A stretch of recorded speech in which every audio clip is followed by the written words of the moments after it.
On the broadcast tonight, Typhoon Nobody churns northward after rolling through parts of Japan, leaving death. On Korea's Jeju Island, flights are canceled and schools are closed.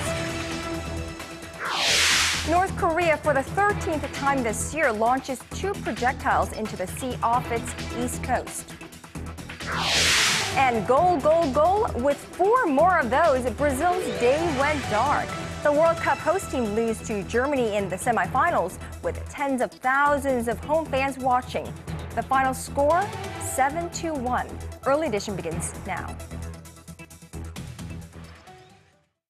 I see trees of green, red 늘 남편 먼저, I see them 늘 자식 먼저. for me and 레이디 퍼스트라는 말을 믿고 살아온 당신. 오늘만큼은 세상 누구보다 당신이 먼저입니다. 한 분 한 분 특별하게 모시겠습니다. Excellence in Flight, Korean Air.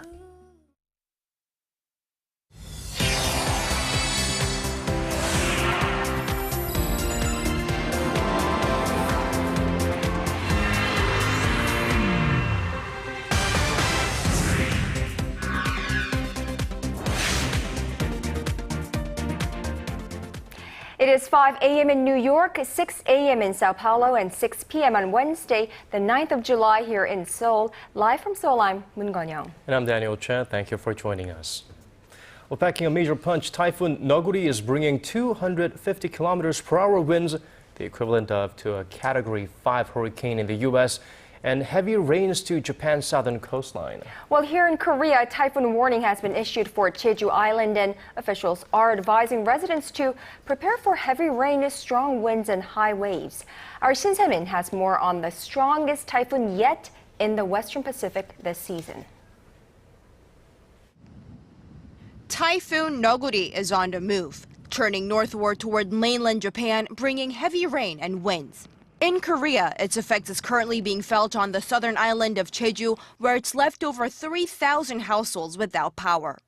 Earlier on Wednesday, the Korea Meteorological Administration issued a typhoon warning over the waters, saying the storm will bring torrential rain and high winds. According to the alert, Jeju Island could see up to 30 millimeters of rain per hour, with winds of up to 20 meters per second. The strongest typhoon so far in the 2014 Western Pacific season was at its most powerful when it passed Okinawa on Tuesday. At least 2 people have been killed and more than a dozen injured. Japanese officials have issued the strongest warnings to residents in the typhoon's path. Over 500,000 people on the islands were forced to seek shelter. All domestic flights to and from Okinawa had been canceled until further notice, and over 95,000 households in the region have no power. Noguri has lost some of its intensity from its original status as a super typhoon, but it still remains intense, packing gusts of more than 250 kilometers per hour. The storm is expected to make landfall on Japan's Kyushu Island late Wednesday local time. Shin Se-min, Arirang News. Well, we all hope everyone remains safe and sound right here in Korea and also over in Japan. Well, absolutely. Let's turn to our Michelle Buck at the Weather Center. We are hoping for the best and bracing for the worst. Michelle, could you tell us more? Well, we're getting a mix of extreme weather conditions now due to the Typhoon Noguri, with heavy rain in some areas and hot, humid air currently. A heat wave advisory is in effect here in Seoul, and we're expecting the first tropical night of the year, which is when the temperatures doesn't dip below 25 degrees Celsius. And tomorrow, as the typhoon passes through the nation, an even hotter day is forecast. Now, the rain should clear out by noon on Thursday, but we'll have to deal with the rainy conditions until then. And tomorrow we can expect another scorching hot day with high humidity levels, putting the discomfort index readings up to 80. Now going over to our temperature readings, Seoul will start off the morning at 25 and reach up to 33 degrees in the afternoon. Meanwhile, the southern cities such as Daegu and Busan will peak up to 32 and 28 degrees. And moving over to other regions, Jeju Island tops over to 27, Dokdo at 26, while Mangkeungang tops out at 28. Now that's all for the weather, and back to you guys. Or meanwhile, in Seoul's National Assembly, lawmakers gave 3 of President Park Geun-hye's cabinet nominees the green light on Wednesday. Getting the nod were Lee Byung-gi for National Intelligence Service Chief, Lee Ki-kwon for Minister of Employment and Labor, and Kim Hee-jung for Minister of Gender Equality and Family. The president tapped 8 nominees for various cabinet positions last month. All but 1 have gone through their hearings and are now awaiting confirmation. Culture Minister designate Chung Sung-keun, currently the CEO of Arirang TV, will appear before Parliament tomorrow. Shifting our focus, more missile launches by North Korea this morning, just days after the regime proposed an end to all military hostilities across the border. Our Hwang Sung-hee has the details. North Korea fired 2 short-range ballistic missiles into the East Sea early Wednesday morning.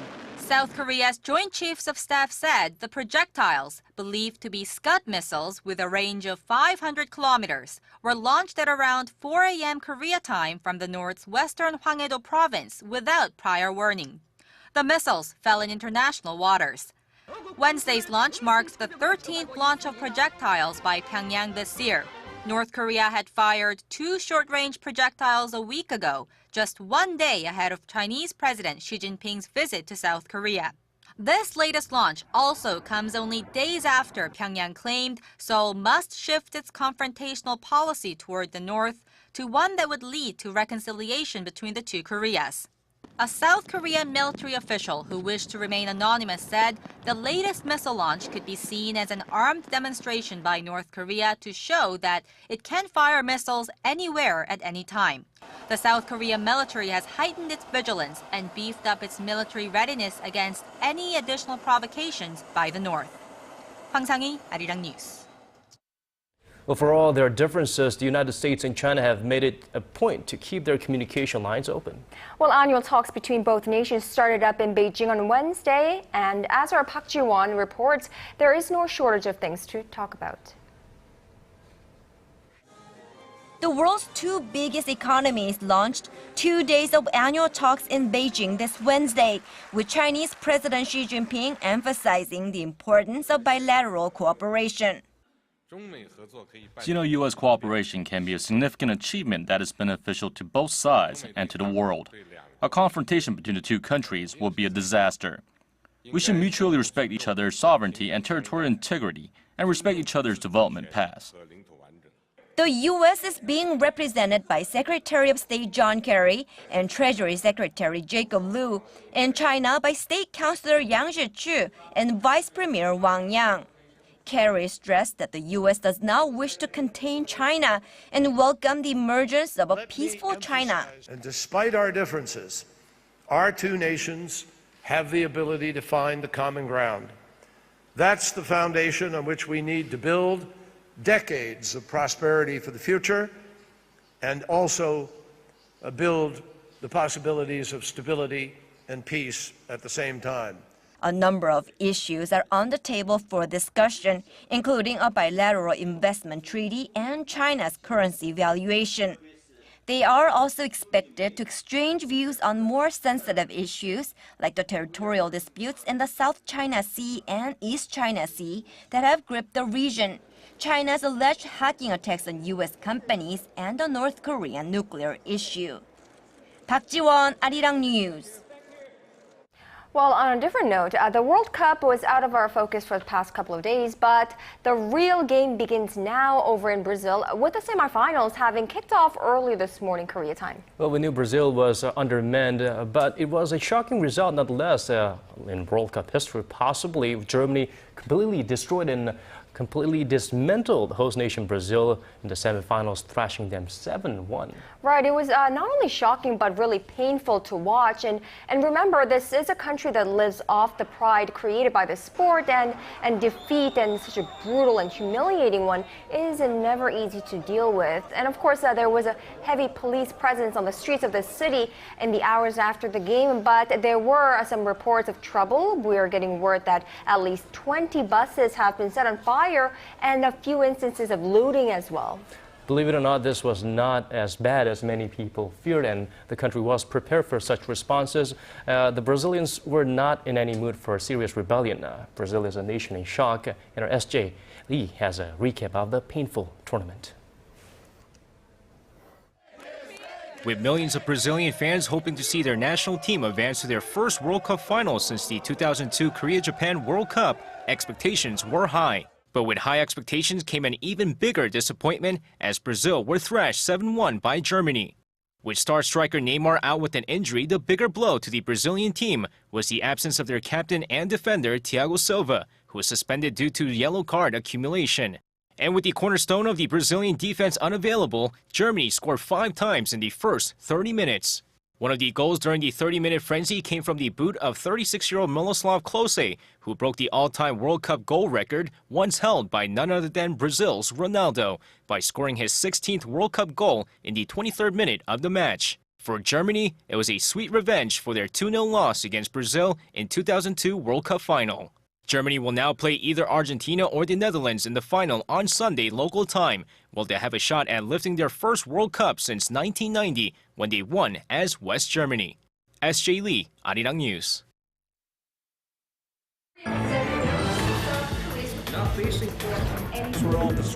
Digging deeper, getting to the bottom of stories that impact your life, talking with you on air and online. Connecting you with experts on the world's most pressing issues. News and current affairs at its best with Moon Gong-yong and Daniel Che on Early Edition at 6.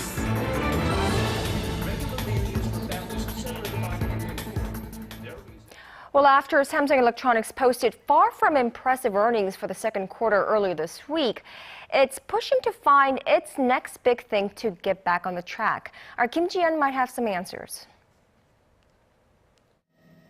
The future of Samsung Electronics lies in the balance, and that was never more true than now.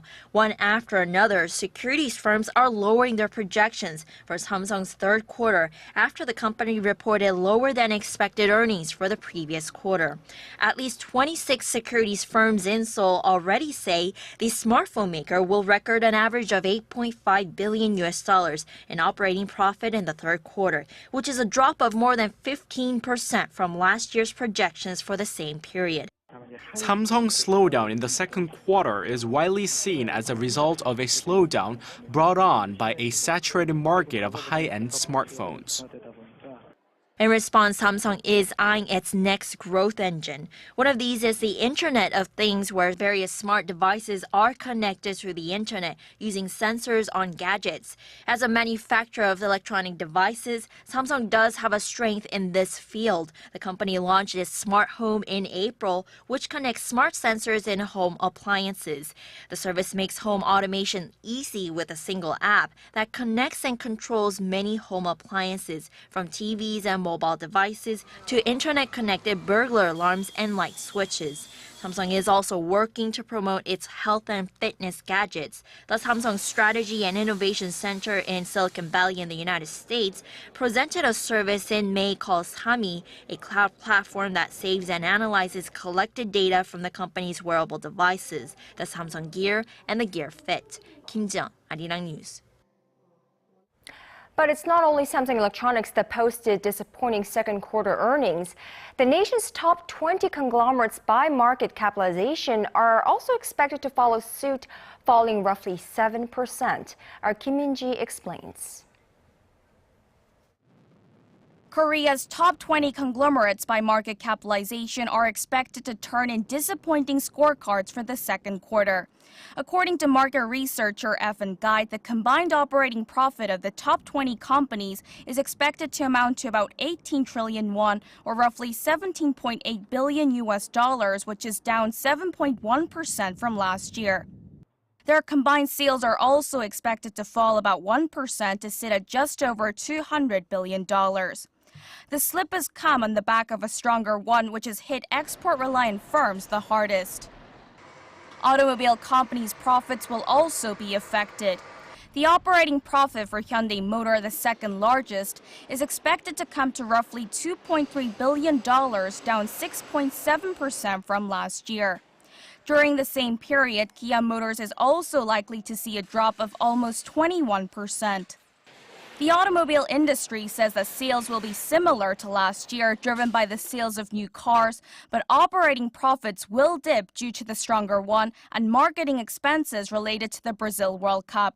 POSCO, LG Display, and Hyundai Heavy Industries are also expected to see a decline. On the flip side, firms in the financial and IT sectors will likely turn in strong report cards, with firms centered around domestic consumption set to benefit from the strong won. Samsung C&T is expected to see a jump of about 59%, Naver 32%, and LG Electronics 10.3%. LG's mobile communications division is also likely to turn a profit in the second quarter on strong sales of its new G3 smartphone, and that's expected to have a positive effect on the performance cards of affiliates that supply parts to LG and tech giant Samsung Electronics. Kim Min-ji, Arirang News. With Chinese President Xi Jinping's recent visit to Seoul and a slew of economic deals freshly signed, it will be fair to say that the economic relationship between South Korea and China has never been better. Our Connie Kim reports on the rapidly expanding economic and business relationship between Seoul and Beijing. Chinese company Tencent has begun investing $523 million in Korea's CJ Games, which it says will be completed by the end of this year. The single case of investment far exceeds the total sum of investment by all Chinese companies last year that stood at just over $480 million. The Tencent's move is a departure from a traditional investment pattern by Chinese companies that used to limit their investments in real estate. Last week's agreement between the two countries to let their businessmen settle their bilateral trade in their own currencies will open a new window of opportunities in the financial sector. The biggest achievement with President Xi Jinping's visit to Seoul was pushing for financial cooperation between the two countries, allowing direct trading between the won and the yuan, and allowing yuan-holding Korean companies to directly invest in China's stock and fund markets will greatly contribute to expanding cooperation in the financial industry. The agreement between President Park Geun-hye and President Xi last week to make every effort to conclude a free trade agreement this year will further boost rapidly expanding bilateral trade. Korea's two-way trade with China jumped more than 50-fold to $230 billion last year from 1992, when the two nations set up diplomatic ties. That exceeds a combined value of Korea's trade with the U.S. and Japan. Now, once a free trade deal is reached, the leaders of the countries expect their trade value to top $300 billion next year. Experts cautioned, however, that to keep expanding business ties between the two economies in a complementary way, Korean companies must maintain its technological superiority and improve competitiveness in the service industry. Connie Kim, Arirang News.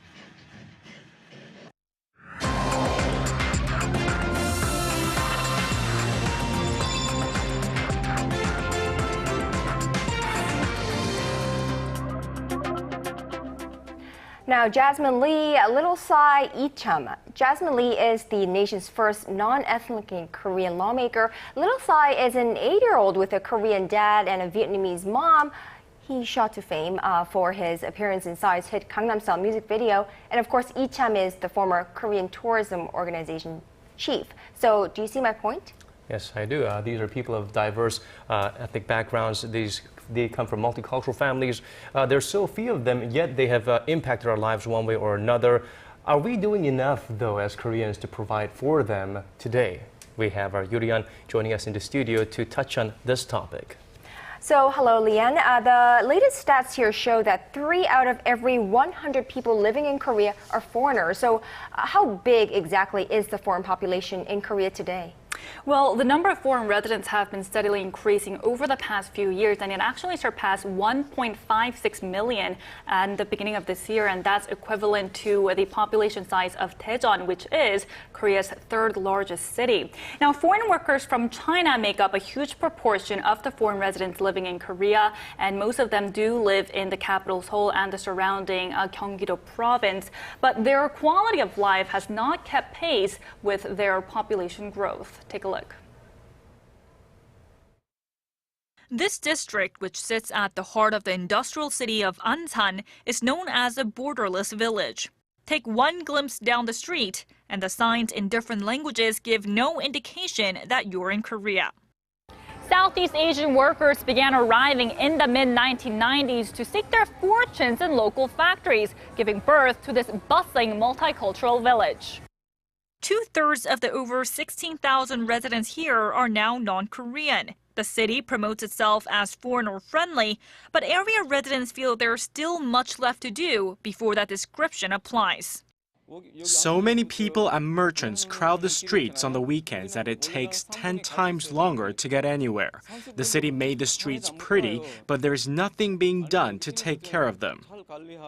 Jung says the government that built the multi-ethnic city is simply turning away from the migrant population and refusing to face the reality of their living situation. To make matters worse, the local community service center says that foreigners are leaving trash bags in the streets, prompting loads of odor complaints. The lack of government support has raised the concern that the area could eventually turn into a slum and become a place that the local Koreans avoid entirely. The director says that the people who have helped build this city deserve better support. Well, Leon, it does seem like the district is in dire need of support. How important is it for Korea, to remind us, to have foreigners stay in this country in the long haul? Well, very important, Daniel, if we're considering Korea's economy. The nation's population is expected to contract beginning in 2025, and that's because Korea has the lowest fertility rate in the OECD, meaning the average Korean woman is likely to have just one child. Now, 5 years later, in 2030, the OECD expects Korea to fall into a low growth trap in which its GDP growth is limited to an average of just 1%. But analysts say foreign workers could play a significant role in helping turn things around. According to the Migration Research Center, if the number of foreign workers grows by 10%, it will increase GDP by 0.23%. And if the number rises by 20%, it will increase the GDP by over 0.4%. So that's pretty significant considering the size of the economy. Now, so Leon, what is the most urgent task at hand?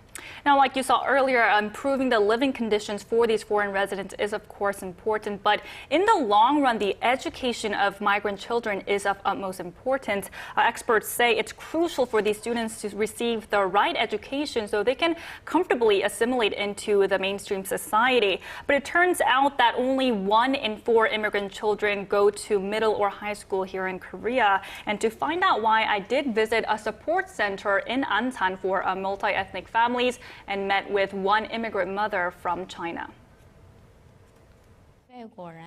I'm afraid my children will become outcasts because their mom is Chinese. I'm afraid Korean children will not want to play with my children. In Korea, I feel pressured to send my kids to academies after school, but I can't afford it. And now the officials from the community centers there tells me that this kind of mentality, this fear, is actually prevalent among immigrant mothers, and they say the government needs to come up with support measures, for example, by providing supplementary lessons after school specifically designed for these migrant children. Well, let's hope someday we can look beyond all these boundaries and forget words like assimilation and words like homogeneous and accept them as who they are, Koreans, someday soon. Thank you so much for that report, Leon. No problem.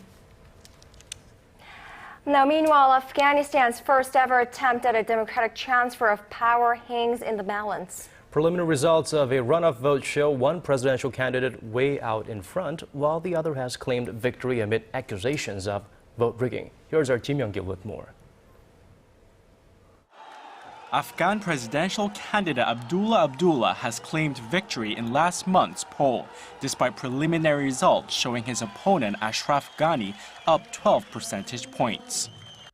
We're the winner of this round of elections without any doubt. We will not allow the fraudulent government to rule this country for even one day. Abdullah and his supporters claimed the vote was rigged and accused outgoing President Hamid Karzai of helping to swing the vote in favor of Ghani. The concerns are not without cause. The Afghan Election Commission has admitted that vote rigging did occur and has called for the audit of millions of ballots. Watching the situation closely, the United States warns it will withdraw financial and security support from Afghanistan if anyone tries to take power illegally. That statement was in response to the fact that there have been reports on the ground of plans to declare victory, to create a parallel government. Both of those steps would be illegal. U.S. President Barack Obama has spoken with both Afghan presidential candidates and asked both of them to allow enough time for an investigation into the fraud claims. U.S. Secretary of State John Kerry plans to visit Kabul this Friday to discuss the disputed results.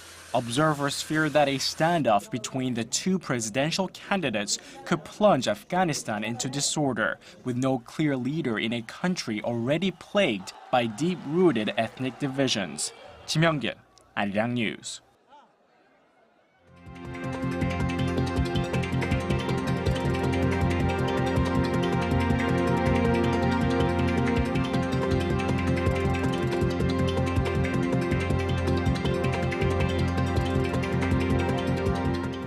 And that brings us to the end of our newscast. Thank you for watching. For our viewers in Korea, have a wonderful rest of the evening. This has been Daniel Che. And I'm Moon Gan-young. Stay safe out there because of the storm. And to those of you in other parts of the world, have a great start to your day. And we hope to see you right back here, same time tomorrow. Bye-bye.